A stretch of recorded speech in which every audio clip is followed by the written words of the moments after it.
Bonjour à tous, bienvenue dans le premier épisode de la saison 2 d'Une vie pas comme les autres. Comme vous l'avez remarqué, il y a pas mal de temps entre le dernier épisode que j'ai enregistré avec les Witch Games et l'épisode d'aujourd'hui, tout simplement parce que ça a été le mois d'août et pendant le mois d'août j'étais en vacances. Ensuite, comme vous pouvez le voir, j'ai un peu changé de local et changer de local, ça prend pas mal de temps quand il faut reconstruire complètement le studio. Aujourd'hui, je reçois Thierry Seyss et lui aussi, il a une vie pas comme les autres.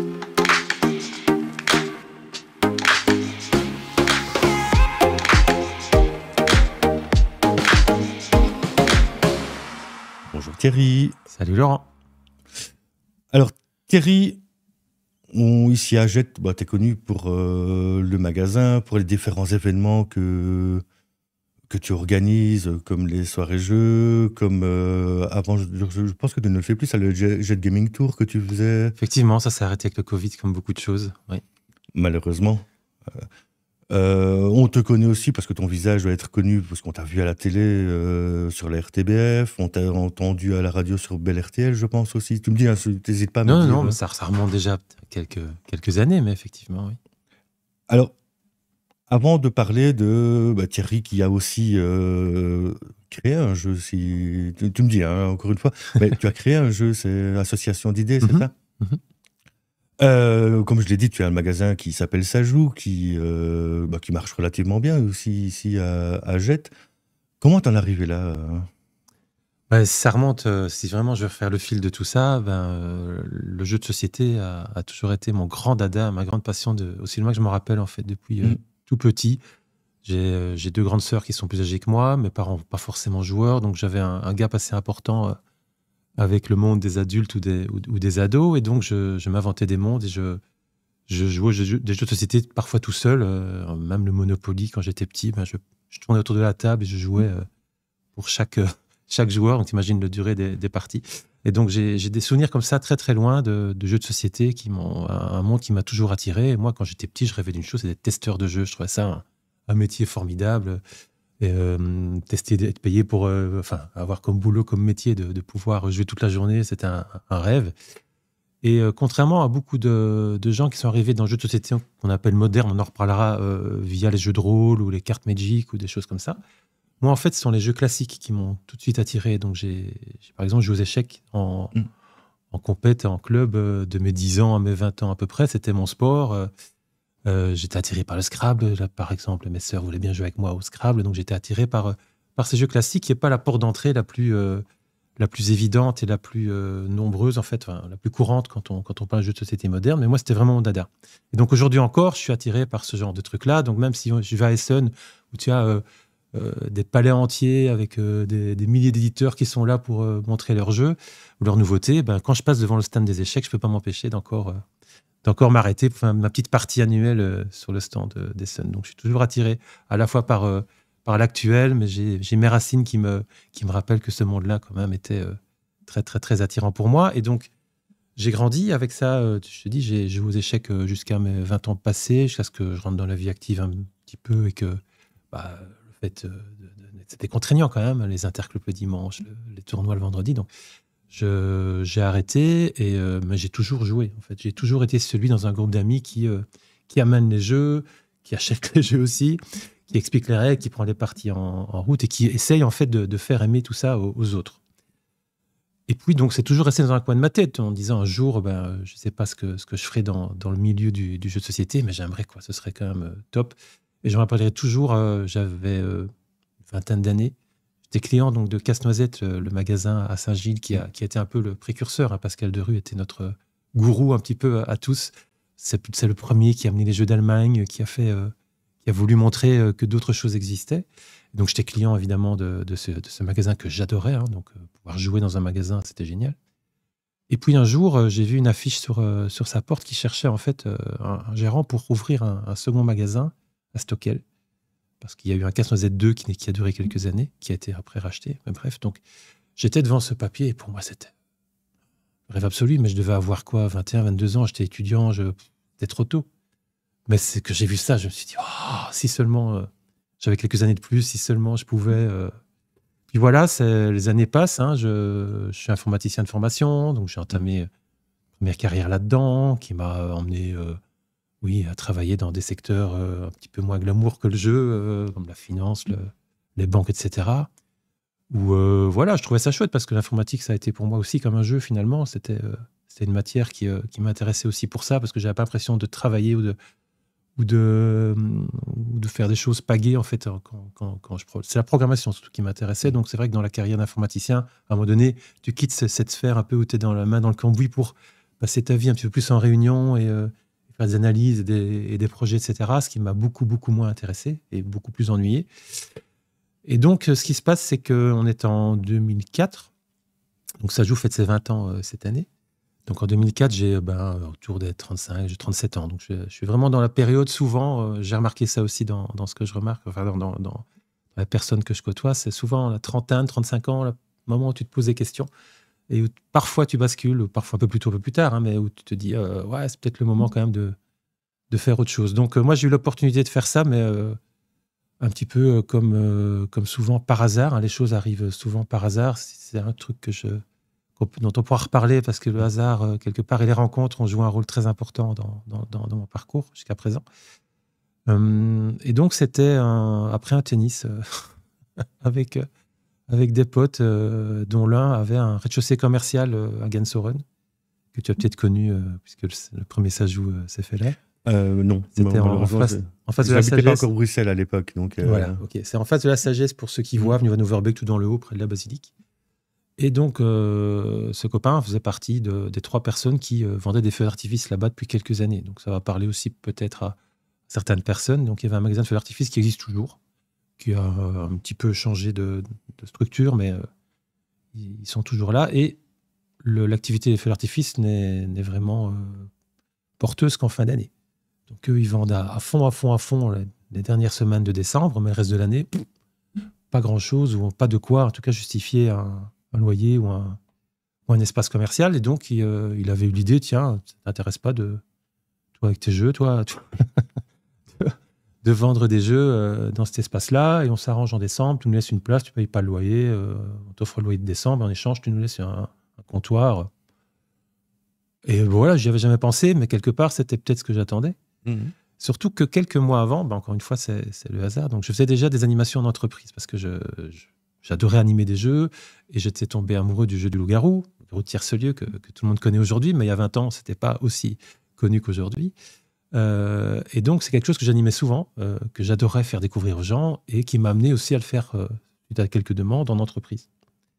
Et puis, à l'issue d'une partie des loups-garous de Tiercelieu, quand tu es en entreprise, que tu as 20 personnes qui découvrent le jeu, tu as 20 personnes qui veulent l'acheter, en gros. Et du coup, je renvoie chez Casse-Noisette, où est-ce que vous habitez, je renvoie à tel magasin, je dis, la prochaine fois, ça serait cool que je les ai avec moi, quoi. Autant que j'en profite, essayer de les vendre sur place moi-même. Et donc, comment on fait pour acheter 20 loups-garous en gros, et avoir un prix de vente comme au magasin? Et donc, je cherche un peu et je tombe sur le distributeur des loups-garous qui s'appelle Odin à l'époque, qui va devenir Asmodée Belgique. Mais à ce moment-là, c'était encore Odin. Et donc, j'envoie un petit mail et quelqu'un qui, en retour, m'invite à venir dans leur showroom pour en discuter et pour ouvrir mon compte client. Voilà. Et je débarque là chez Odin. J'arrive dans un grand hangar, caverne d'Alibaba. Tous les jeux que je connaissais, que j'aimais, sont là, quoi, quasiment. Ils avaient déjà, ce qui est encore le cas aujourd'hui, toute proportion gardée, mais allez, 70-80% de ce qui existe sur le marché, encore plus à cette époque-là qu'aujourd'hui, ils l'avaient. Alors que moi, dans mon esprit, pour ouvrir un magasin, il fallait commander à tous les éditeurs séparément. Je me dis, c'est quand même compliqué. Puis là, je me rends compte que, non, que le grossiste en jeu existe, que c'est un chaînon un maillon de la chaîne, et qu'en fait, pour ouvrir un magasin de jeux, avec un fournisseur, ce serait même déjà peut-être possible, quoi. Et donc, ça reste dans ma tête. C'était quelques mois avant l'épisode après le tennis. Donc, je me fais l'image, tiens, je commence à mieux comprendre le chaînage pour arriver à ça. Et pourquoi un magasin finalement ? Parce que si on se remet dans l'époque en 2004, on est encore nulle part par rapport aux jeux de société tel qu'on le connaît aujourd'hui. En 20 ans, c'est fou le chemin qu'on a parcouru. Mais à l'époque, il n'y a pas d'éditeur belge. Repos Production démarre aussi, comme moi en 2004 par exemple. Les autres, n'en parlons même pas, il n'y en a pas. On fait venir des jeux d'Allemagne qu'on traduit généralement avec une feuille A4 qu'on glisse à l'arrière. Il n'y a pas d'éditeur très peu d'éditeurs en France encore. Les meilleurs jeux sont traduits, mais c'est vraiment la crème de la crème et la majorité ne sont pas traduits. Mais c'est marrant que tu me dises ça parce que je ne sais pas si je t'ai déjà expliqué, mais en fait, entre 99 et 2001, moi j'ai travaillé dans un magasin qui était spécialisé dans les cartes Magic, le jeu de rôle et voilà. les jeux de société. Et c'était le quotidien. Moi, ça me permettait de payer mes études d'informatique, justement. Donc, puisque je venais de plaquer mon graduat en tant qu'éducateur spécialisé en disant oui, bah, j'ai pas envie de faire ce boulot de merde. Et qu'on m'a répondu tu veux refaire les études, tu les payes toi-même. Ok. Et donc, c'est vrai que c'était à peu près ça aussi. Il y avait 2 fournisseurs dont je me rappelle plus, puis le très gros de l'époque qui s'appelait Intrafin. Je sais pas s'ils existent toujours d'ailleurs. Oui, tout à fait. Mais très, effectivement, plutôt jeu de rôle. Hein, donc, oui, très, très jeu de rôle. Et à l'époque, Carte Magic, où ils avaient le monopole absolu. Bref, voilà. Mais c'est drôle de dire ça parce que forcément, tu me rappelles des souvenirs de choses que j'ai vécues avec cette feuille A4, justement, où en fait, à part ça et toutes les figurines Games Workshop, tout le reste, la traduction française, c'était relativement approximatif. C'est ça. Donc, il n'y avait pas, en fait. Et pourquoi je dis ça? Parce qu'en fait, le magasin ne s'est pas imposé à moi comme quelque chose que je voulais absolument faire dans la vie. C'est-à-dire que c'était pour moi la seule porte d'entrée pour le jeu de société à l'époque. Aujourd'hui, tu peux ouvrir un bar à jeux, tu peux bosser dans un bar à jeux, tu peux aller peut-être bosser chez un éditeur, tu peux être auteur de jeux professionnel parce que ça existe et il y en a de plus en plus, et c'est super chouette. Illustrateur, enfin, il y a moyen d'ouvrir plusieurs portes en relation avec le monde du jeu, alors qu'à l'époque, moi, je voyais que celle-là. Et donc, je ne suis pas du tout commerçant dans l'âme, mais au contraire, peut-être que c'est aussi une des raisons pour laquelle je suis encore là 20 ans après, c'est que, évidemment, les gens sentent peut-être une sincérité dans la démarche et pas forcément l'aspect commerçant sur mon front. Donc, c'est plutôt cool. Et donc après ce tennis, il s'est passé quelques jours où je me suis interrogé en me disant, en fait, pourquoi pas? Donc, j'avais une compagne qui était enseignante, qui aussi était un carrefour un petit peu de sa vie professionnelle et qui se posait des questions, avec l'avantage de pouvoir prendre une pause carrière sans grand risque. Et donc, on a décidé d'ouvrir ce magasin dans un espace qui n'est pas dans une rue commerçante, dans un quartier commerçant, donc avec un gros challenge, c'est de faire venir les gens à nous. Il n'y avait pas encore de magasin de ce type-là dans le nord de Bruxelles. Il n'y en a toujours pas, ou très peu. Enfin, je suis un des seuls, en tout cas, il y en a très peu. D'autres, mais à cette époque-là, donc, je n'avais pas. Et c'était un vrai pari, quoi. Mais quelque part, c'est aussi dans ma nature de relever ce genre de challenge quand j'y crois, quoi. Donc, quand j'y crois, je me dis, on se donne les moyens, on y va, on fonce, et on n'aura pas de regrets si ça se passe moins bien. Donc, on a fait ça. Donc, je suis resté encore quand même quelques mois, presque 2 ans même, dans mon boulot parallèle pour assurer un petit peu, pour pas non plus tout laisser tomber, puisqu'on avait tous les œufs dans le même panier à ce moment-là. Donc, donc j'ai engagé quelqu'un d'ailleurs pour la boutique, pour aider pendant que moi je continuais mon boulot de consultant. Et puis après une bonne année, donc presque 2 ans, j'étais pas super content de comment la personne travaillait. Je crois forcément c'est pas son bébé, donc je peux pas lui demander non plus de faire tout ce que j'avais envie de faire moi. Et donc j'ai pris la décision de laisser tomber mon boulot principal pour me consacrer à 100% à la fois au magasin et à FunQuest, qui était la partie team building, la partie événementielle de Sajou, qui a permis de maintenir le bateau à flot, parce que démarrer une activité, surtout dans ce domaine-là, c'est pas évident. Donc, je conseille tout le monde qui a envie de se lancer dans ce domaine-là de bien réfléchir, parce que c'est une passion, il faut le vouloir, mais les marges, les conditions font que c'est compliqué. Donc, oui, à ce moment-là, c'était encore une niche aussi. Donc, et c'est encore une niche, donc. C'est vrai qu'aujourd'hui, alors je vais balancer des chiffres qui n'ont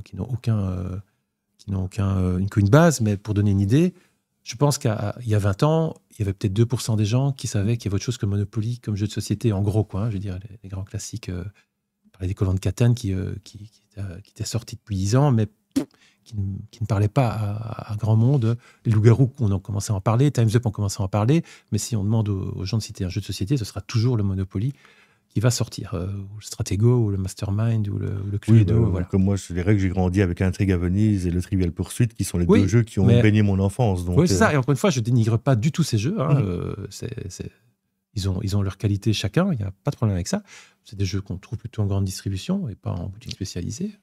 Mais donc, il y a 20 ans, je pense que jeu de société égale ce genre de jeu-là, c'était à peu près la norme, ou un peu de choses près. Aujourd'hui, il y a peut-être 20% des gens ou 30% des gens qui savent que, et les soirées Je le prouve, le succès des soirées Je le prouve, que tout ça existe aujourd'hui. Le jeu de société a pris un un envol, mais il reste quand même encore la majorité des gens à aller chercher, qui en sont toujours là. On a fait donc du x10 peut-être par rapport à il y a 20 ans, qui est énorme. Et c'est là où on voulait être, avec d'autres petits problèmes que ça peut générer aujourd'hui. C'est que le milieu est devenu énorme. Une boîte comme Asmodée, c'est une multinationale, enfin voilà.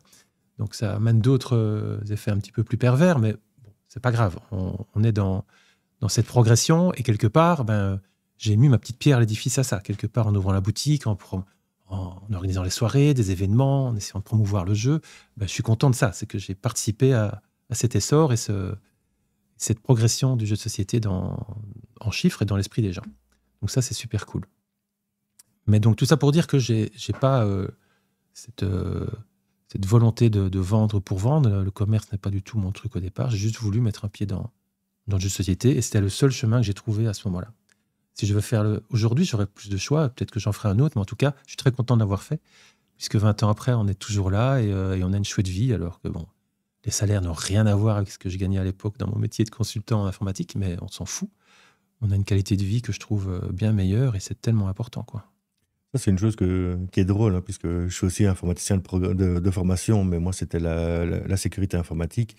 Et effectivement, quand j'ai décidé, il y a 10 ans, maintenant 11 ans maintenant, d'arrêter parce que ras-le-bol, et de me lancer dans l'associatif, j'ai vu la différence niveau salaire, effectivement. Hein, c'est presque divisé par 3. Par contre, je vis beaucoup mieux maintenant, moralement, que ce que je vivais à ce moment-là. Au final, je travaillais pour gagner de l'argent, et je travaillais pour gagner de l'argent, et c'est tout. C'est ça. Je n'avais pas de satisfaction derrière. Alors qu'ici, je suis content de ce que je fais, même si c'est pas toujours facile. Non, mais c'est ça. Mais là, on se rejoint tout à fait. Ce sont des valeurs quand même hyper importantes, et avec un. Mais tu les as pas forcément au début. Donc, je crois que ça vient avec le temps et avec l'âge aussi, qui fait que les priorités, les choses changent un petit peu, et on cherche pas forcément toujours la même chose à tout âge, que ce soit dans tous les domaines d'ailleurs. Et c'est très bien comme ça. Alors, donc, tu lances ton magasin, justement, c'est marrant parce que tu as parlé des soirées jeux, donc, qui pour l'instant, depuis 3 ans maintenant, presque, sont organisées ici dans l'espace CBO. Oui. C'est quand même fou le succès de ces soirées jeux où on compte en moyenne 150 personnes qui viennent un vendredi soir, une fois par mois, pour jouer, avec des vrais habitués. C'est pas toujours des découvertes, parce que, bon, à la base, quand tu l'avais expliqué, c'était des soirées découvertes jeux. On a quand même tout un noyau d'habitués qui sont là tous les mois. Alors oui, mais il y a les deux. Donc il n'y a pas que des habitués non plus. Donc chaque mois, il y a des gens qui viennent pour la première fois. Et je pense qu'une des raisons pour laquelle les soirées fonctionnent, c'est qu'on les prend un peu par la main. Donc on les accompagne quand ils arrivent. Parce que le jeu de société a une image encore parfois un peu geek qui lui colle à la peau. Et c'est vrai que dans certaines soirées jeux que je connais, c'est un petit peu le cas. Tu arrives un peu comme un cheveu dans la soupe. Hein. Tu ouvres la porte, tu as tout le monde sur sa table de jeu en train de se prendre la tête ou dans leur monde.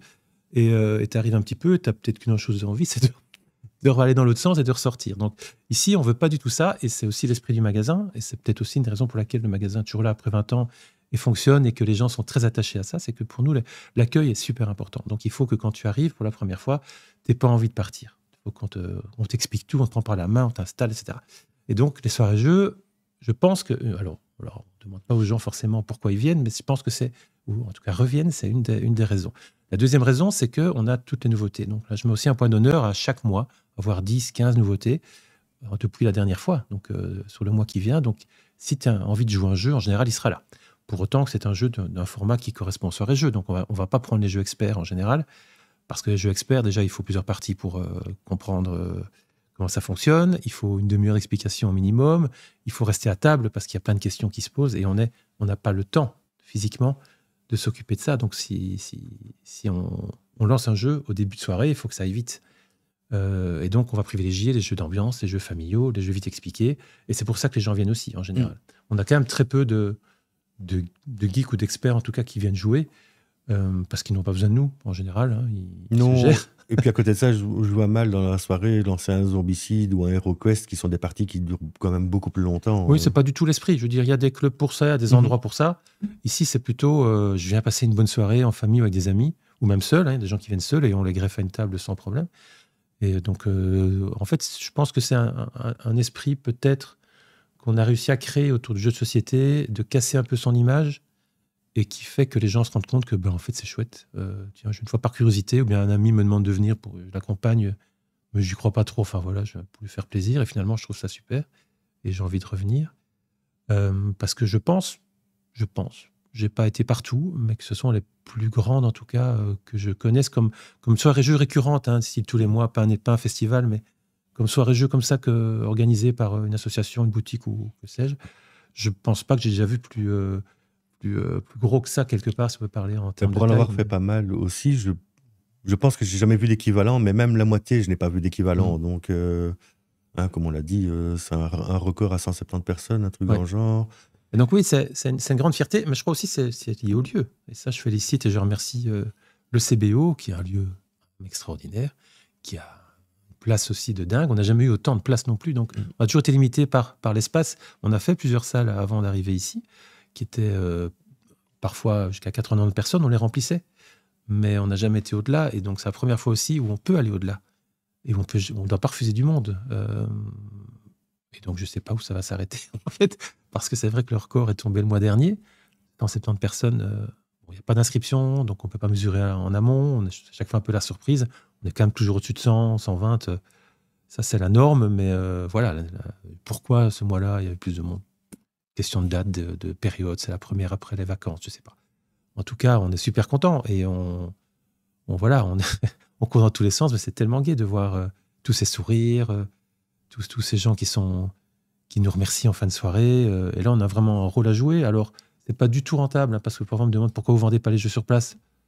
Parce que je vais pas déménager en magasin, parce qu'il y aura jamais le jeu qu'il faut, parce que les gens demandent quand il est pas là si on peut l'acheter, mais une fois qu'il est là, bah, ils ne demandent plus, étonnamment.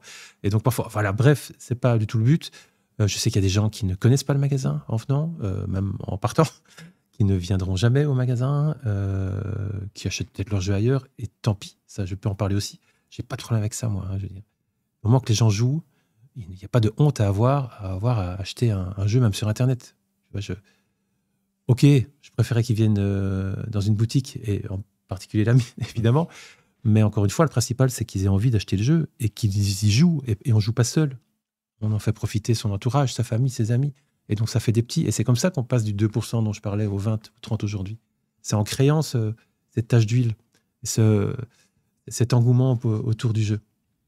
Et donc, parfois, j'entends des confrères, des collègues d'autres magasins, surtout en France. En Belgique, c'est un petit peu moins le cas. En France, ils sont assez pleurnichards par rapport à ça. Oui, mais tu te rends compte, et à tel endroit, ils cassent les prix, et sur Amazon, c'est dégueulasse. Et je dis, en fait, non, en fait, c'est pas le bon. Pour moi, c'est pas la bonne manière de penser. Moi, c'est agrandir le gâteau plutôt que d'essayer d'avoir les miettes, de se battre pour les miettes. Donc, ça fait 20 ans que je me bats pour agrandir ce gâteau. Et il grandit. Et à partir du moment où le gâteau grandit, bah, tout le monde en profite. Tous les gens du secteur en profitent. Et donc, voilà, je pense que c'est comme ça qu'il faut penser. Tant mieux si des gens sont fidèles au magasin, et on les remercie évidemment 1000 fois. C'est trop gai la relation qu'on a avec quelques clients qui veulent venir chez nous. On l'a mesuré pendant le Covid aussi, ça. On peut en parler si tu veux. C'était une période incroyable pour nous, la période du Covid. On a vécu des moments incroyables, exceptionnels même, parce qu'on était installés et parce qu'on avait cet attachement avec les gens qui voulaient absolument nous aider. Et ça, c'est génial. Et ça, on l'a créé de manière naturelle, je pense. C'était pas du tout calculé, voulu. On fait les choses du mieux qu'on peut, avec le cœur et avec l'envie. Et puis, c'est trop génial que ça fonctionne. Alors, ça fonctionne pas non plus de manière exponentielle et magique. Et waouh, c'est génial, on part aux Maldives tous les ans. Loin, loin de là, c'est même très, très chaud. Ne fût-ce que pour arriver à l'équilibre, c'est compliqué. Mais voilà, c'est trop gai quand même de se battre pour un tel objectif et pour une telle qualité de vie et qualité de la relation avec les gens. Ça, c'est trop, trop gai. Mais justement, tu parlais de la période Covid, que tu as eu un lien particulier avec tes clients qui voulaient continuer à jouer. Ça n'a pas été compliqué. Je sais que vous avez fait un comptoir, on pouvait venir retirer les jeux, tu me dis, hein, mais Alors, je pense que c'était comme ça, ils devaient commander sur Internet et ils pouvaient venir retirer les jeux c'est ça. en magasin. Donc, en fait, aussi, je fais pas d'e-commerce, donc j'ai pas d'e-shop. J'en ai eu un pendant 2 ans, du temps de Gansoren encore.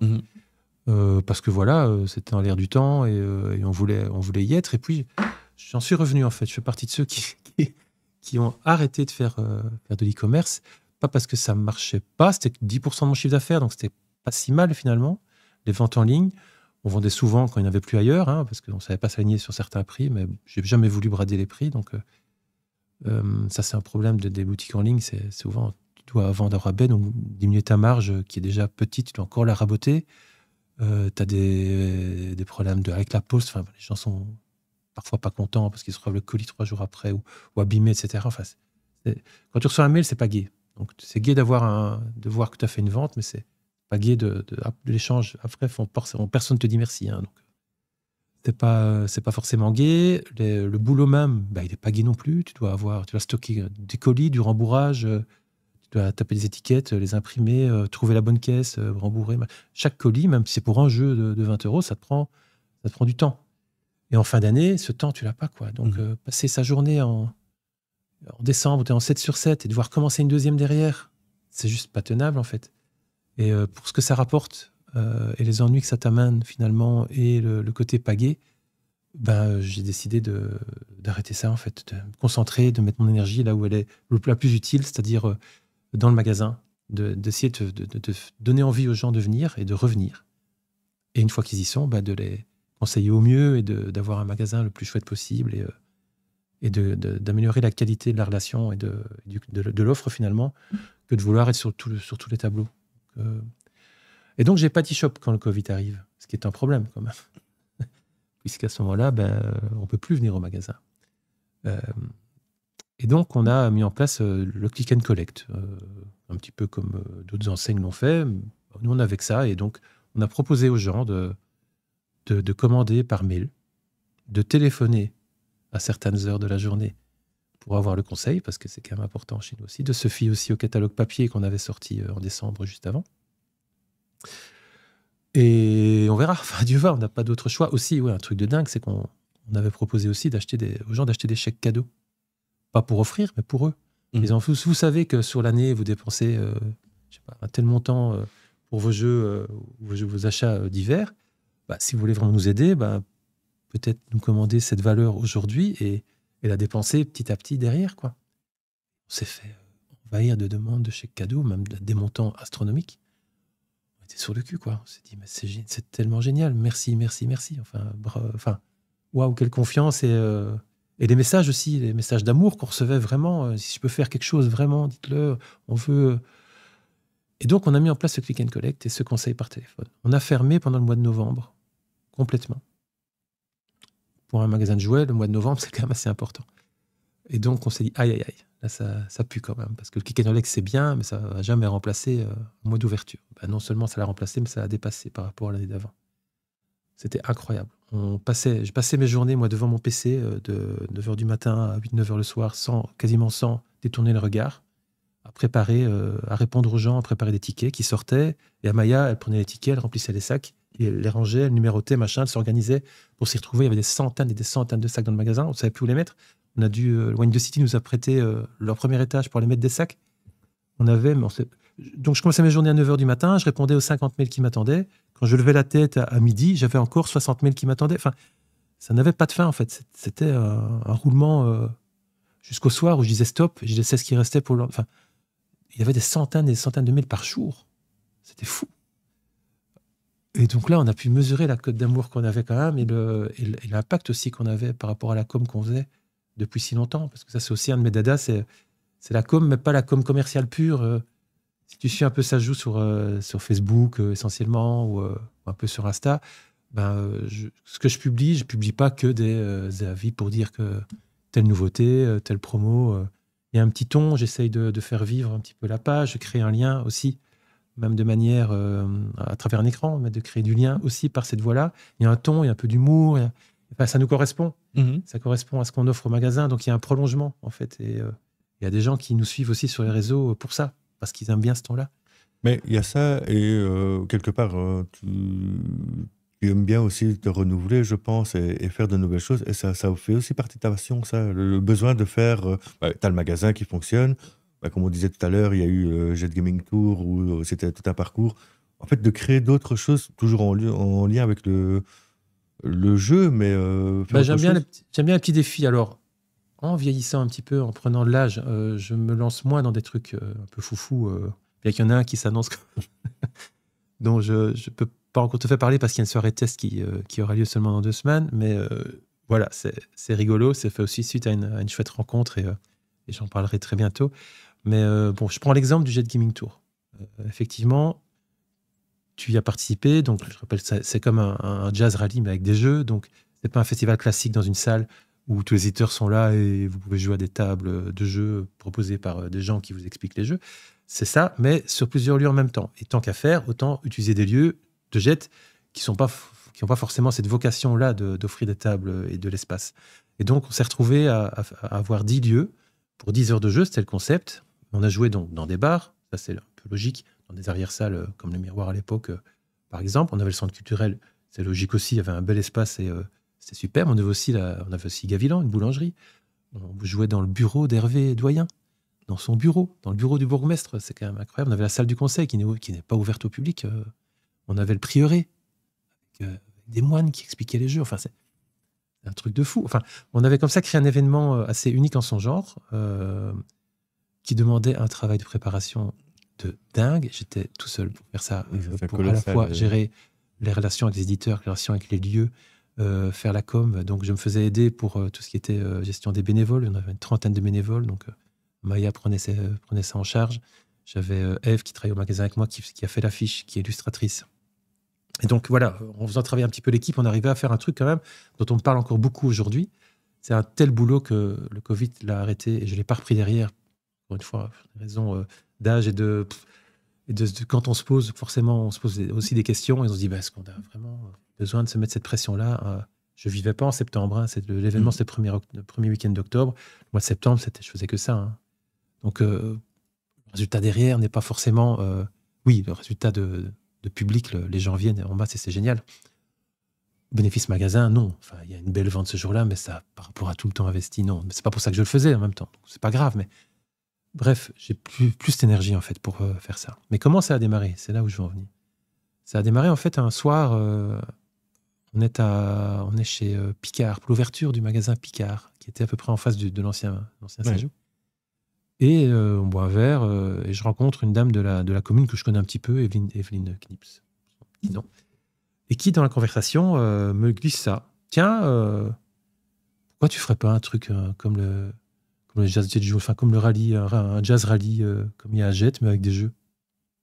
Et voilà, il m'en faut pas plus en fait. Tu vois, si tu mets la petite étincelle comme ça dans mon regard, comme le gars qui me dit tiens, ton espace commercial, tu ferais pas toi un magasin avec des jeux. En fait, c'est un peu le même principe, c'est que tu as mis l'étincelle quelque part et il me faut pas longtemps pour me dire on y va en fait. Je sais pas où on va exactement, je sais pas encore comment, quand. Ça se met dans ma tête, j'ai le puzzle il me faut quelques pièces de puzzle en fait. Je les ai pas toutes, mais c'est pas grave. Du moment que j'ai celles qu'il me faut, j'ai le corps, j'ai fait le cadre. Ce qu'il y a au centre, c'est pas grave, on trouvera. Et je suis un peu comme ça, oui. Donc j'ai pas peur en fait. Si j'ai envie, si j'y crois, si pour moi le cadre y est, le reste suivra, le contenu suivra et je m'en fais pas. Je me donnerai les moyens en tout cas pour le faire. Et donc effectivement, je me suis donné les moyens. L'événement a cartonné, on en a fait 7, je crois, 7 ou 8 avant le Covid. Il a fait des petits dans d'autres villes, donc j'ai 2 autres villes qui m'ont contacté après pour me dire tiens, est-ce qu'on peut faire la même chose? Est-ce que tu accepterais qu'on se rencontre pour que tu me dises comment tu as fait? Donc oui, avec plaisir. Donc il y a ce type d'événement qui a lieu notamment à Jean-Blou, via une autre boutique qui a eu lieu il n'y a pas si longtemps. Donc ça, c'est cool. Donc c'est un chouette concept en fait. Et oui, donc ça se fait souvent comme ça, un peu par hasard. Il faut déclencher l'étincelle, déclencher le truc, et puis le reste suit en fait. Voilà. Dans les autres choses que tu as fait, j'en parlais en préambule, donc tu es passé à la télévision dans l'émission Le 6-8 de la RTBF. Comment tu te retrouves à la télé? Ça aussi, hein, c'est un long cheminement en fait. C'est marrant en fait. Tout part d'un mail que j'envoie un jour, on est encore en 2004, je crois, on est tout au début du magasin. J'écoute Radio Contact, j'entends une chronique sur un jeu vidéo. Et je me dis, en fait, pourquoi est-ce qu'on parle de jeux de vidéo à la radio depuis longtemps et qu'on parle jamais de jeux de société? Donc, je me dis, ça aurait sa place quand même, ce serait cool aussi. C'est une niche quand même, le jeu vidéo. Elle est plus grande que le jeu de société, mais c'est quand même une niche, ça concerne pas tous les auditeurs. Enfin, pourtant, ils en parlent. Mais donc, pourquoi pas jeux de société? Si on parle, pourquoi pas parler du loup-garou à la radio, quoi? Ou Time's Up, enfin, des jeux comme ça, grand public. Et j'envoie un mail innocemment à la boîte mail info@radiocontact.be en disant voilà, j'ai entendu votre chronique jeux vidéo. Je trouverais cool, j'ai une boutique de jeux de société, je me lance. C'est quelque chose qui a le vent en poupe et ce serait cool d'en parler, quoi. Mais je ne me propose pas, moi, de le faire. Je dis juste, ce serait cool. Et je reçois un mail au retour d'un monsieur qui aura une importance cruciale dans tout ce parcours dans les médias après, qui s'appelle Nicolas Roisin, qui est responsable de la grille des programmes à Radio Contact à ce moment-là, et qui me demande si on peut se rencontrer. Si je veux bien venir chez eux pour en discuter, qu'ils trouvent l'idée chouette, qu'ils n'y ont jamais pensé, pourquoi pas.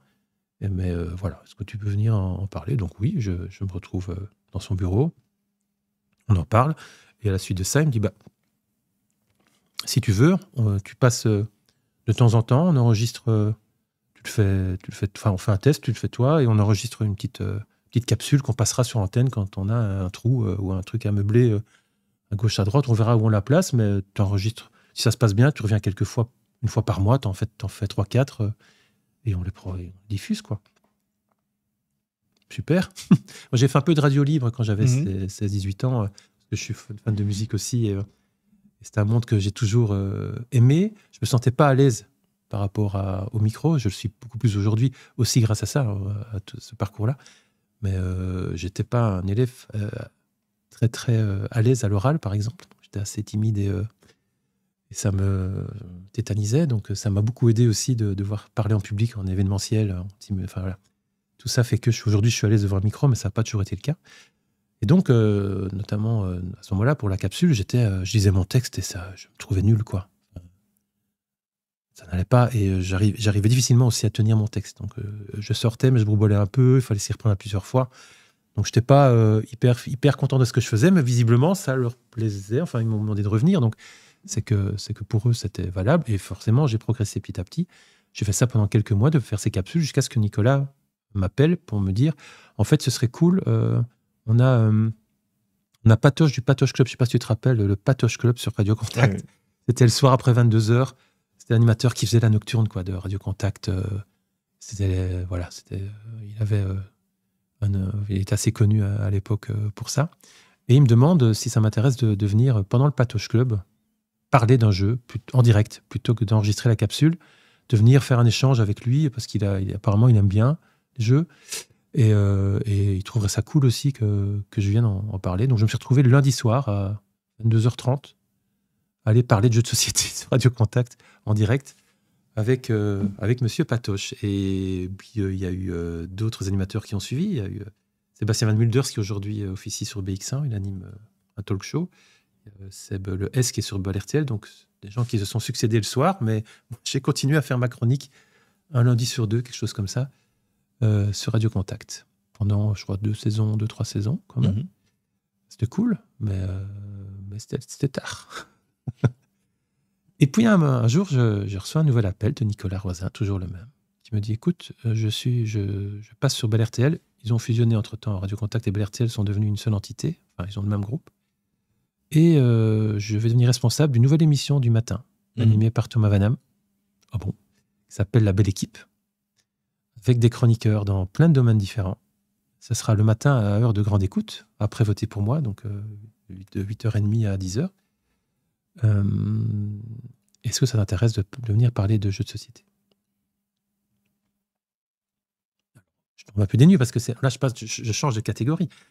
Je me retrouve dans une réunion préparatoire avec des têtes connues de la radio, de la télé, quoi. Je sais pas, Kima Darmouche, Sandrine Dan, André Lamy, je sais pas qui avait tous. Je me trouve un petit peu, mais qu'est-ce que je fous là, quoi? On était 2-3 de l'extérieur comme ça. Le reste, c'était que des gens dont c'est le métier, quoi. C'est des pros. Mais bon, c'est génial. Et alors, le truc incroyable, c'est que pour la première fois, je suis payé pour ça. Avant, je faisais bénévolement, je faisais par plaisir. Ça me plaisait de venir de parler. J'avais aucun retour magasin de ce truc. C'était vraiment par plaisir de parler jeux à la radio et encore une fois, tirer être locomotive du secteur quelque part, à Bruxelles ou en Belgique. Enfin voilà, que les jeux de société, on en parle, quoi. Et donc, c'était pas énorme. Hein. Je veux dire, c'était un petit cachet symbolique. Enfin, c'était pas mal, mais enfin, c'était pas dingue. Mais le fait d'être payé pour parler de jeux, là, c'était waouh. Ça, c'était quand même... voilà. Pour moi, personnellement, c'était quand même important. Bref, je me retrouve à faire ça pendant 2 saisons. Donc, je viens présenter un jeu à heure de grande écoute, 2 jeux même par matinée, avec tous ces gens-là. J'avais des grands yeux comme ça. Je me sentais un petit peu aussi parfois, je sais pas dire inférieur, mais je me dis un peu imposteur par rapport à eux dans ce métier. Alors que tout le monde me disait, mais non, tu fais ça super bien, on voit pas de différence. Moi, je la voyais. Mais bon, bref, c'est personnel aussi. Mais je fais ça pendant 2 ans, puis l'émission s'arrête. L'émission s'arrête, c'est pas grave. Je l'ai fait pendant, c'était cool. Et puis, quelques mois après, je tombe, moi, sur cette émission du 6-8, présentée par Sarah de Padua, de nouveau avec des chroniqueurs. C'est la première semaine d'émission. Et qui est-ce que je vois dans les chroniqueurs? Nicolas Roisin. Mon Nicolas Roisin, qui m'a amené donc à faire tout ça, qui était toujours dans l'ombre, et qui là se retrouve chroniqueur dans le 6-8. Et donc, je lui envoie un petit message. Je dis, c'est dingue ça, enfin, t'es passé de l'autre côté, c'est super. Mais au fait, il y a déjà quelqu'un pour les jeux. Il me dit, écoute, j'ai pas la main là-dessus, mais voici les coordonnées de la personne qui s'occupe de l'émission. Pareil, j'envoie un mail, il me dit, tiens, au cas où, il me dit, ah oui, viens, on se rencontre avec Sarah, et ça tombe bien, elle te connaît parce qu'elle était dans sa voiture quand tu parlais de jeux à la radio, elle voit très bien qui tu es, donc si tu peux commencer vendredi, c'est super. On s'est pas vu, quoi. Enfin, j'ai pas fait de test. J'ai retrouvé un vendredi matin, direct devant la caméra, pour présenter un truc. Alors là, c'était différent, ça me demandait plus de travail, parce qu'il fallait envoyer la chronique en entier avec les sons, les images, les trucs, les supports. Enfin, ça demandait vraiment plus de préparation. Donc c'était un autre boulot qu'à la radio où ils découvraient le jeu. Je n'avais rien à envoyer avant, en fait. Ici, il fallait quand même, il fallait que je crée toute la capsule, y compris les images et les sons que je voulais diffuser pendant la chronique. Il fallait que les jeux soient télégéniques. Ça réduisait fortement le choix aussi des jeux. Donc je présentais 2 jeux, un dont je pouvais présenter comme ça avec des images, mais l'autre, il fallait y jouer. Il fallait que Sarah et l'autre chroniqueur en studio puissent jouer et donner, faire vivre la chronique, quoi. Et là, j'ai fait 2 saisons aussi, et à la fin, je ramais, quoi. Je ramais pour trouver des jeux qui avaient la gueule de l'emploi, qui étaient télégéniques. C'était compliqué. Et donc là, c'est moi qui ai décidé d'arrêter après 2 ans, parce que je me souviens que j'étais arrivé au bout de quelque chose. Et puis c'était tôt, C'était à 6h30 du mat, donc fallait le vouloir. C'est vrai que c'était compliqué. Ça te faisait pas arriver à quelle heure là-bas Je partais de chez moi à 5h pour arriver, c'est ça. Pour arriver un peu avant, prendre mes marques, voilà. Me maquiller. Il fallait se maquiller soi-même, parce qu'il n'y avait pas à cette époque. À cette heure-là, il n'y avait personne pour ça. Il n'y passait à l'image, donc quand tu passes à la télé, tu dois faire attention. Bref, il y a des petites choses comme ça. Mais c'était très c'était très cool, c'était très gai. J'ai rencontré aussi plein de gens. J'avais Jean-Luc Fonck, par exemple, qui suivait, en fait, qui arrivait toujours un peu plus tôt pour l'émission suivante, et avec qui je prenais un grand plaisir à déconner dans la salle, annexe à chaque fois, quoi. C'était trop, trop gai. Et voilà, j'ai gardé de super souvenirs de cette époque-là, mais on me demanderait aujourd'hui de le refaire, je crois que je n'irai plus. Parce que c'est quand même contraignant, quelque part. Et il y avait des moments où c'était pas une corvée, je ne vais pas aller jusque-là, mais j'allais pas avec des pieds de plomb non plus, mais j'étais la veille, mais qu'est-ce que je vais présenter demain? Donc, ça me prenait un peu la tête. Et aujourd'hui, je suis plus dans une phase où j'ai plus envie de me prendre la tête, en fait. Et je me dis, encore une fois, mon énergie, qui me reste, j'en ai encore, heureusement, mais j'ai envie de la placer vraiment dans le magasin, faire des petites choses autour, pourquoi pas, mais plus me lancer dans autre chose d'assez contraignant, chronophage, récurrent. Ça m'a toujours gêné, en fait, l'aspect récurrent, d'être obligé d'aller tous les vendredis ou tous les jeudis. J'ai eu ça plusieurs fois dans ma vie où, sur la longueur, en fait, j'ai une lassitude. Donc, j'aime bien organiser des trucs de temps en temps, mais que ça ne devienne pas une obligation. Et là, c'était un peu le cas, donc voilà. Et en fait, tout ça, et il y a encore une suite aussi par rapport à ça, je vais y venir, c'est que tout ce qui m'est arrivé, en fait, que ce soit dans les médias, dans l'Asdor, on peut parler de ça parce que c'est quelque chose aussi d'incroyable qui m'est arrivé, et même dans la création de jeux, ça fait suite à des rencontres que je n'aurais pas eues si je n'avais pas envoyé ce mail en 2004. Et je trouve ça incroyable et fou, en fait, de se dire que tout part de là et que je sais pas, un effet papillon, ou oui, peut-être on peut appeler ça comme ça, mais que quelque part, si j'avais pas envoyé ce mail, je n'aurais sans doute pas vécu tout le reste. Et c'est génial de se dire ça, en fait, qu'il y a peut-être pas de hasard. J'aime bien cette phrase, bien que le hasard, en fait, peut-être qu'il se force un peu quand même. Enfin, tu vois, par rapport à ça, de se dire qu'on fait les choses pour les bonnes raisons, avec cœur et passion, qu'on a envie de partager, de vivre des trucs et de faire vivre des trucs aux gens, peut-être que le reste vient un peu naturellement, surtout si on ne le calcule pas. Et qu'on fait les choses pas pour ça. En fait. J'ai jamais rien fait pour arriver à radio, à la télé, ou à l'Asdor, ou à créer des jeux. J'ai jamais rien fait pour, en fait. Et ça s'est fait via des rencontres, via des opportunités, des balles que j'ai pris au bon moment, peut-être, mais tout ça vient, en fait, de ce mail innocent. Et donc, voilà, n'hésitez pas, quoi. Allez-y, faites des trucs, envoyez Voilà, provoquez la chance, quelque part. Ouais, maintenant que tu en parles donc de l'Asdor, donc tu fais partie des jurys, c'est ça, hein? Oui. Alors, pour ceux qui ne sauraient pas ce que c'est, l'Asdor, c'est l'équivalent des Césars en France ou du Festival de Cannes pour le cinéma. C'est le prix le plus important. Il y a des prix ludiques, des jeux de l'année un peu partout. Il y a des choses plus importantes que d'autres, mais vraiment, l'Asdor et le Spiel en Allemagne, voilà, c'est les deux prix les plus importants dans le monde du jeu aujourd'hui. En tout cas, surtout pour un auteur, un éditeur francophone, hein, l'Asdor, ça représente vraiment commercialement quelque chose d'important. Donc, le jury de l'Asdor est composé de 9 personnalités du monde du jeu qui n'ont pas un lien avec les éditeurs, donc c'est pas des gens qui sont jugés partis. On essaie d'avoir des gens neutres. Donc, j'ai reçu un appel un jour. J'étais au magasin, je me rappelle très bien. J'étais en train de fermer, c'était le soir, et je reçois un appel de Nadine Seul, qui était la responsable du Festival de Cannes, du Festival des Jeux de Cannes, le plus gros festival donc, de France, qui décerne l'Asdor, et qui me propose de rejoindre le jury parce qu'il y a quelqu'un qui part, et on lui a proposé mon nom avec ma double casquette boutique et média, puisque mes chroniques étaient filmées et étaient diffusées, partagées. J'ai dû m'asseoir, évidemment, parce que, évidemment, que je connais. Mais vous connaissez le Festival des Jeux de Cannes? Bah oui. Vous êtes déjà venu? Bah non. Chaque année, je me dis un jour peut-être, mais c'est tellement cher aussi d'aller à Cannes, prendre une semaine.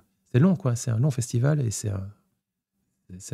voilà, il y a le déplacement, il y a le logement sur place, ça fait un gros budget. Et c'est une période aussi, février, où il y a d'autres échéances pour le magasin.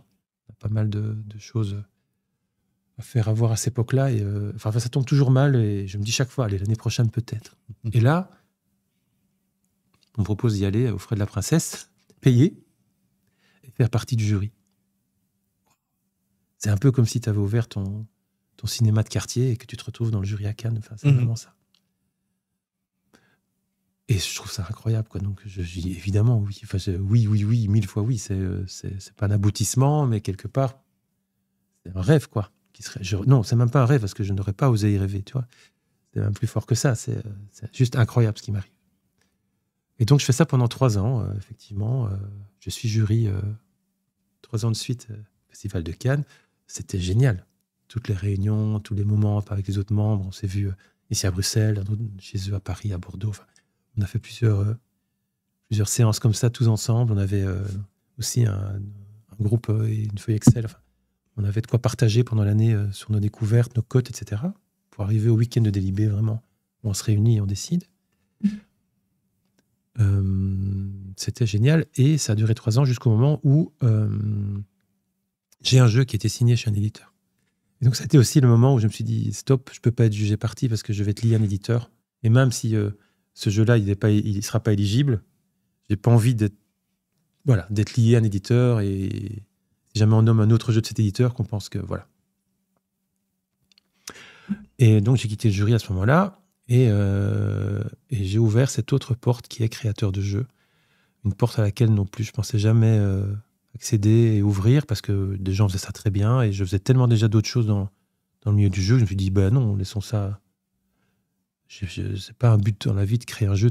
Oui, c'était un rêve par contre, mais j'ai jamais fait ce qu'il fallait pour y arriver. J'ai jamais eu, tiens, j'ai une idée, je vais la mettre sur papier, ou j'ai en tout cas une idée assez bonne pour travailler là-dessus. Voilà, j'ai jamais pris le temps d'essayer vraiment de faire ça. C'était une question qu'on me posait souvent. Quand est-ce que tu crées ton jeu, forcément, passionné, machin, et alors que j'avais quand tu crées ton jeu, c'est une question qu'on va beaucoup poser, mais moi je répondais franchement non, jamais, enfin, il y a autre chose à faire que ça, j'ai d'autres choses à faire dans le monde du jeu que ça. Et puis dans l'effet papillon dont je parlais, il y en a un autre, il y a une autre branche en fait, c'est marrant, c'est comme si le fait d'avoir été jusqu'à la radio m'a porté d'un côté vers l'Asdor et de l'autre côté vers la création de jeux, parce qu'il se fait qu'un jour, je parle du jeu Ta Gueule. Je ne sais pas si tu connais le jeu Ta Gueule, il s'écrit T-A-2-G-L-E pour ceux qui ne connaîtraient pas.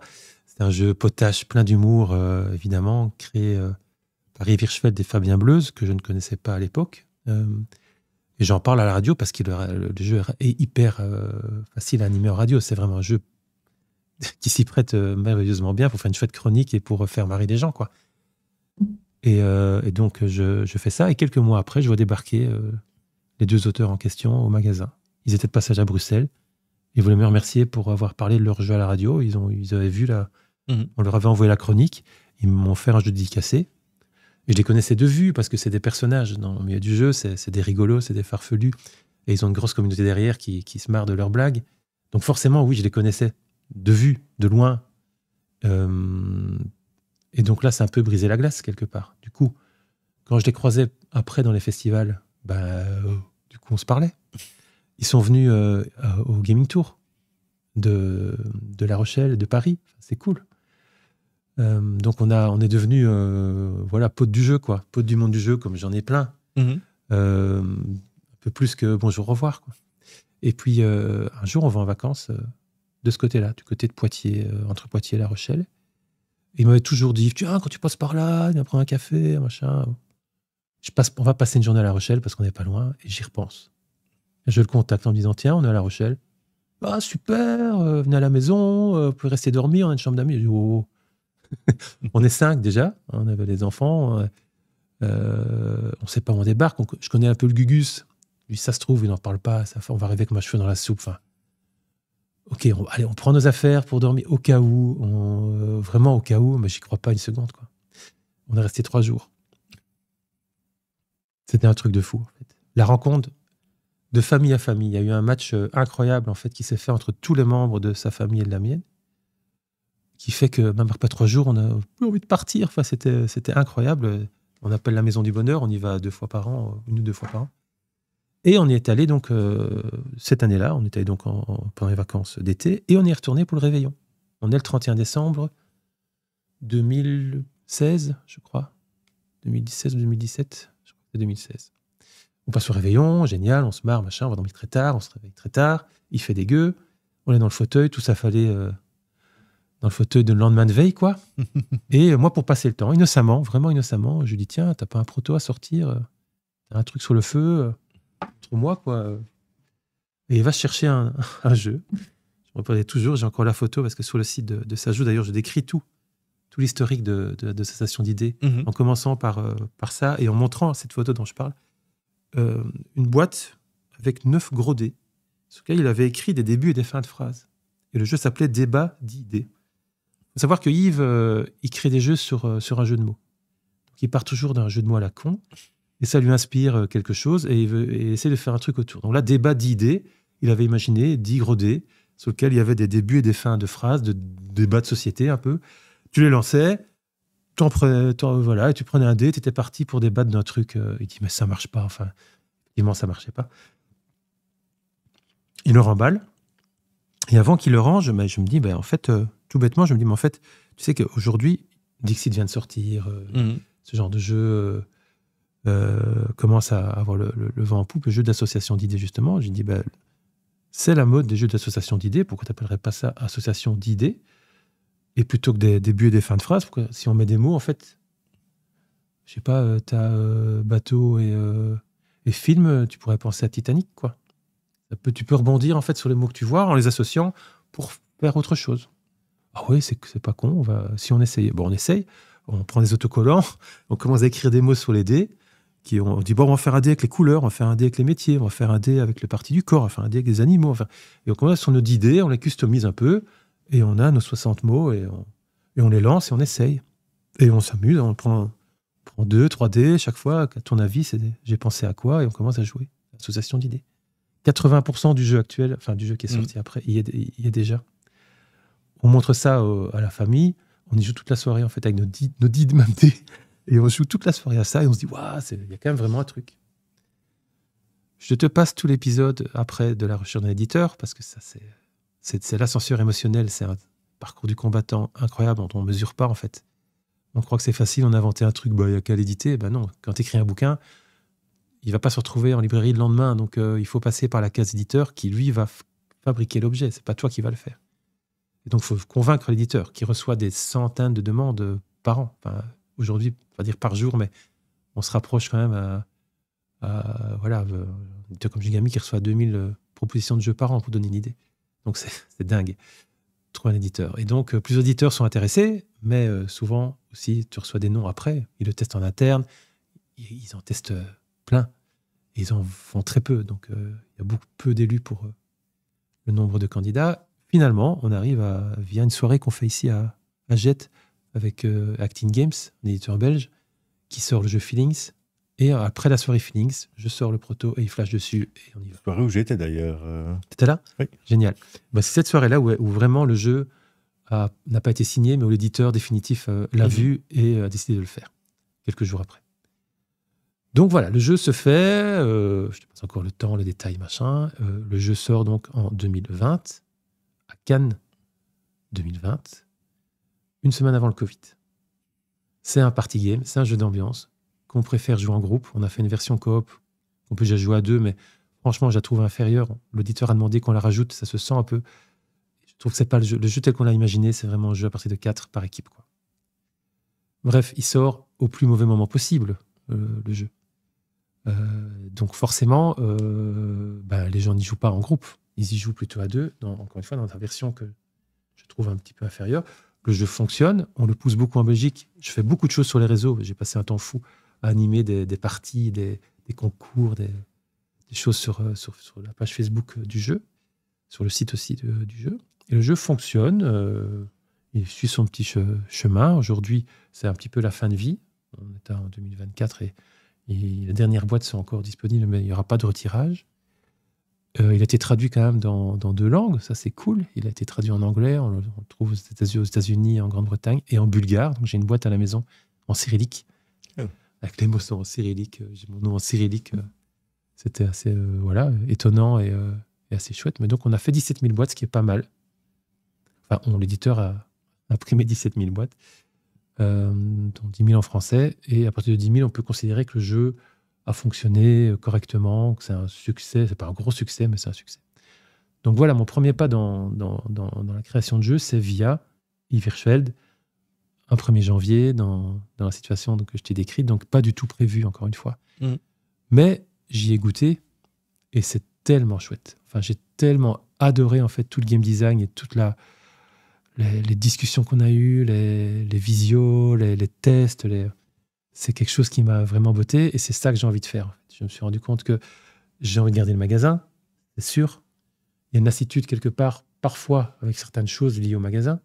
Et j'ai ouvert cette nouvelle porte qui, elle, me botte. Impossible, évidemment, d'en vivre professionnellement. Il y en a très peu en Belgique qui y arrivent. Il y en a aujourd'hui de plus en plus. En France, en tout cas, c'est quelque chose qui évolue beaucoup, peut-être dans quelques années, mais en tout cas, ce n'est pas encore le cas. Et je n'ai pas envie non plus de laisser tomber le magasin.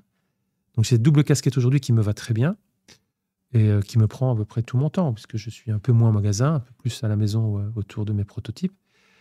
Et un deuxième jeu qui est sorti entre-temps, un jeu pour enfants, qu'on a fait avec Amaya, et un troisième co-auteur français, qui est sorti chez Widica en France, qu'on trouve en boutique spécialisée uniquement en Belgique, grâce à Geronimo, qui était aussi une chouette aventure. On est super content du résultat. Et là, je peux parler aussi du boulot éditeur, parce que c'est quelque chose dont on se pose la question aussi. Donc, quand on montre un prototype, on le fait avec des bouts de carton, on le thématise un petit peu comme on veut, mais on ne prend pas trop de temps sur l'emballage. Enfin, ce qui compte, c'est la mécanique, c'est vraiment ça. C'est la mécanique, c'est les règles, c'est ça qui va être important pour l'éditeur. Ça n'a rien de passer des heures et dépenser une somme folle pour avoir un truc magnifique. Si la mécanique n'est pas originale, en tout cas, n'a aucune chance. C'est comme un scénario et un film, tu fais une magnifique affiche, mais si le scénario n'est pas bon, le film fonctionnera pas. Enfin, c'est un peu pareil. Donc bref, on avait fait un jeu avec des super-héros, les Super-Héros Academy, et c'est devenu des pâtes à pouf avec des animaux. Et c'est tellement mieux. Donc, le boulot de l'éditeur, c'est ça aussi, c'est de quelque peu magnifier ton idée et de la rendre d'abord belle, jolie, de choisir un thème qui lui convient peut-être mieux à celui auquel tu as imaginé. La plupart du temps, c'est réussi. J'ai quelques contre-exemples aussi. Je trouve que le prototype était...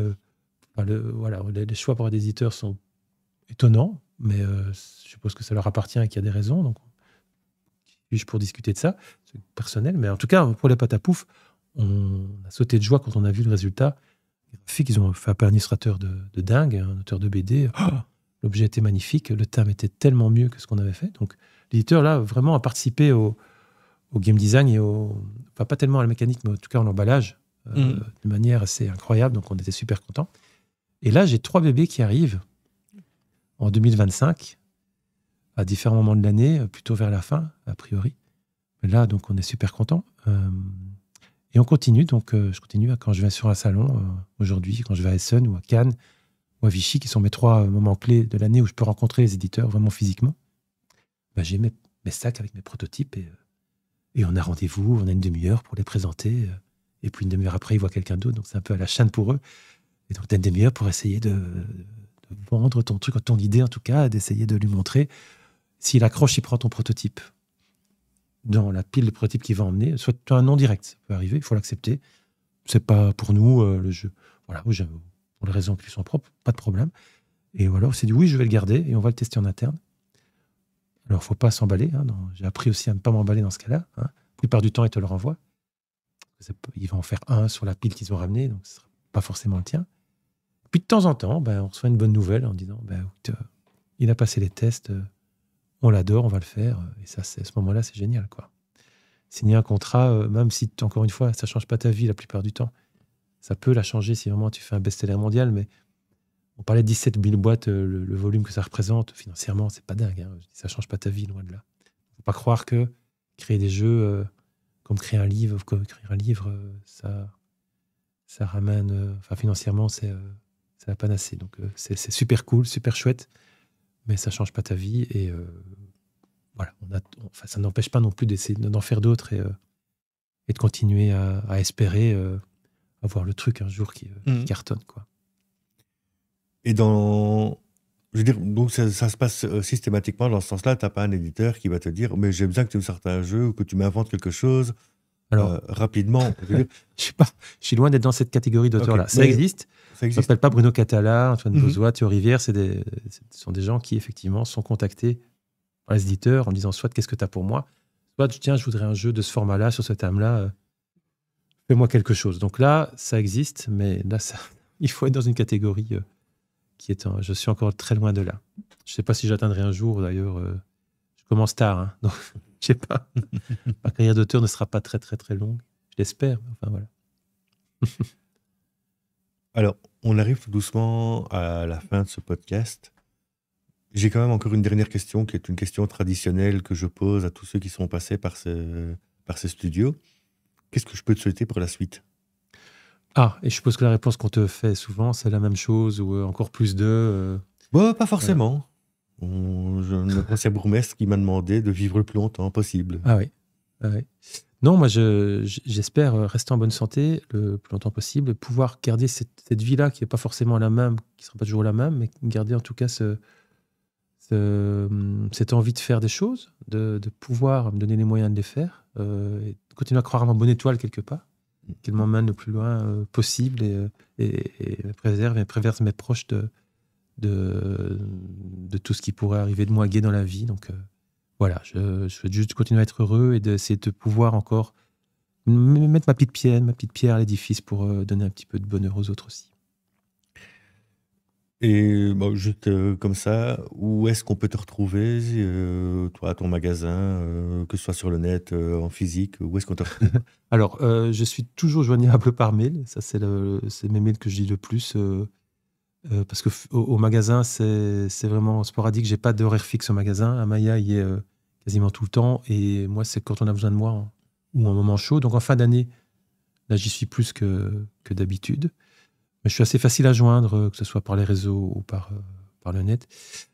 Si vous avez des idées à partager, des envies, des conseils, voilà, je suis toujours ouvert à la discussion. Les soirées jeux, là, j'y suis tous les mois aussi. Au CBO, là, toutes les infos sont aussi sur le site et sur la page Facebook. Voilà, j'ai pas grand-chose d'autre à dire par rapport à ça. Encore merci de m'avoir accueilli. J'ai l'impression d'avoir été un peu l'invité de Frédéric Lopez bruxellois. J'adore en fait ce gars, j'adore ce qu'il fait. Et je trouve que l'esprit dans lequel tu proposes de le faire est un peu dans ce goût-là. Et donc, je sais pas si ça fait partie des gens que tu apprécies. Mais voilà. Oui. Merci pour ce moment en tout cas. C'était Merci très à toi chouette d'être d'avoir venu. pensé à moi aussi. Et puis le temps est passé très vite, j'ai l'impression. Oui, pourtant, on dépasse l'heure. Moi, je ne me suis pas du tout rendu compte. Merci Thierry. À la Merci prochaine. Laurent. Salut, salut.